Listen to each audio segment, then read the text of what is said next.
Today we will discuss about the variation of molar conductivity with concentration. But before that you should know what is the difference between the specific conductance and molar conductance. When we talk about specific conductance, that is the conductance when area of cross section of wire is 1 and length of wire is unity.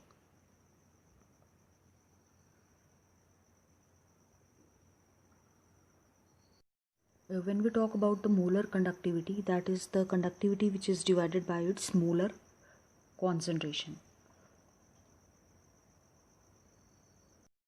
Now let us study the variation of molar conductance against concentration or dilution.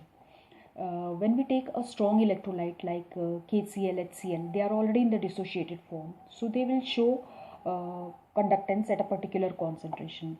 So from the graph you can see is concentration पे, this is the conductance. Now on dilution, when you are so this conductance is there, but what happens is that there is interionic attraction also between them. So their speed of ions it is comparatively less. So conductance is comparatively less. So on dilution, what happens when we are taking solvent, this interionic attraction effect it reduces. As a result, speed of ions will be more and conductance will increase. So you can see in this graph, when you are going towards this side, means you are diluting it, so there is increase in the conductance, molar conductivity, but this increase is not very sharp. Now let us consider the weak electrolytes. In weak electrolytes, they are not in the dissociated form. So initially, if you see, if I have taken the example of acetic acid. So initially the conductance, molar conductivity is very less.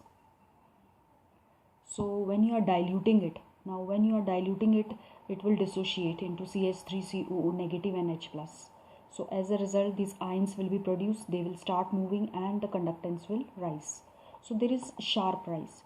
So when you compare the strong and weak electrolyte, in both the cases molar conductivity is increasing on dilution, but in a strong electrolyte the increase was not very sharp, but in weak electrolytes there is a sharp increase at on dilution.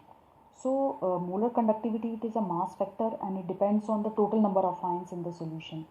So on dilution the number of ions increases, therefore the molar conductivity increases. But when we talk about the specific conductivity, it is a unit factor and it is confined to a particular area.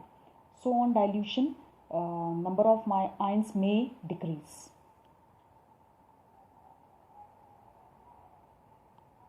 Let us talk about the transport number, or what is known as the transference number. It is a fraction of total current which is carried by an ion. So it is given by symbol T plus, T minus, or you can write TC for cation and TA for anion. So TA will be the current which is carried by the anion, and TC will be the current which will be carried by the cations. So TA plus TC, it should be equal to unit, that is 1. Now let us talk about the Colruyt law. According to this law, at infinite dilution, when dissociation is complete, each ion will make a definite contribution towards the molar conductivity of the electrolyte, irrespective of the nature. Now here I have shown you the molar conductance at infinite dilution of HCl. So that will be equal to the molar conductivity of H plus ions and molar conductivity of chloride ions.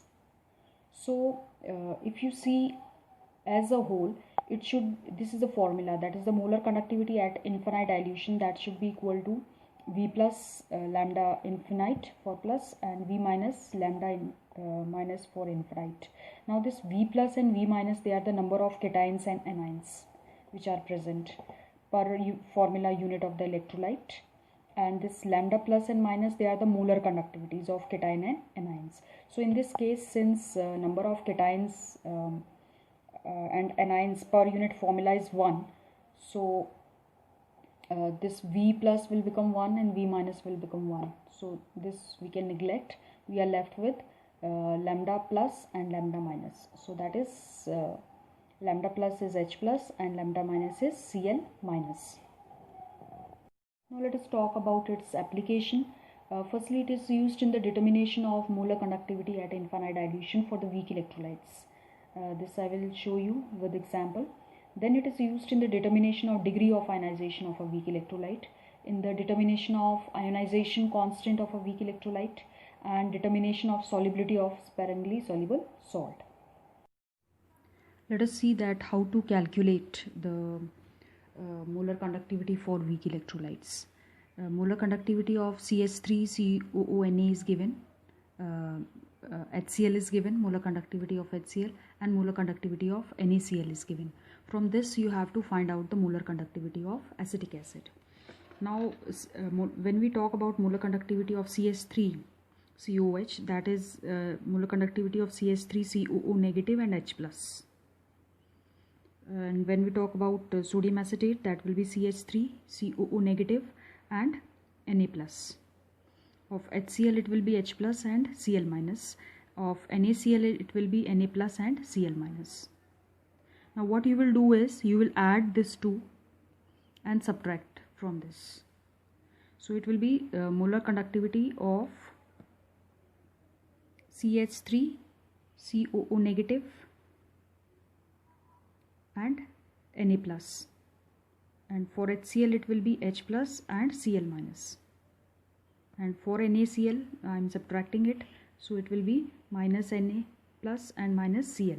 Now this and this will get cancelled, so you are left with molar conductivity of CH3COO negative and H plus, that is nothing but the molar conductance of acetic acid. So this is how the molar conductivity of weak electrolyte we can find out.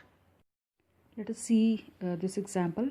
The molar conductance of sodium acetate is given to be 91.0, of HCl it is 425.4, and for NaCl it is 126.4, and you have to find out of acetic acid. So for acetic acid it will be molar conductance of CH3COONA plus molar conductance of HCl and minus molar conductance of NaCl. So this 2 you will add and you will subtract from 126. So you are getting 390 as centimeter square mole inverse 1. You can also calculate the degree of dissociation of weak electrolyte. That will be molar conductivity at any concentration and molar conductance at infinite dilution. So molar conductance at a given concentration is given by kappa into 1000 upon C, and molar conductance at infinite dilution will be the molar conductance of the constituent ions. It is also used in the calculation of the dissociation constant, that is K is equal to C alpha square upon 1 minus alpha, where C is the concentration, alpha is the degree of dissociation. So from that, once alpha is known, alpha is given by C, molar conductance at a given concentration upon 1 minus molar conductance at given concentration, molar conductance and infinite dilution. So once alpha is known, you can find out K.